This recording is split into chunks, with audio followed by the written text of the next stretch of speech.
Guys কষা মাংস, কষা কষা কষা মাংস। আজকে তো আমরা রান্না করছি না, আজকে রান্নায় যেহেতু ছুটি, বসে বসে বৃষ্টিতে স্নান করে আসলাম, বৃষ্টিতে স্নান করে এসে এখন কষা মাংস খাচ্ছি।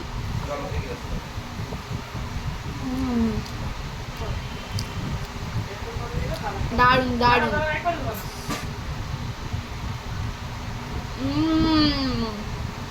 এমন ভাব করছে যে গোটা খাসি খাচ্ছে।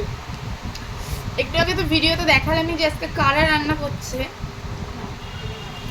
রান্নাটা জাস্ট অসাম হচ্ছে। ওরা তো খুব একটা রান্না করে না, অনেকদিন পর রান্না করলো। দারুণ দারুণ।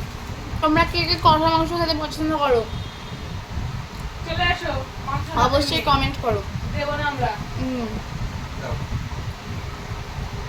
দারুণ দারুণ। আরে বসাও তো, কথা বলো। সবাই কিন্তু শুনে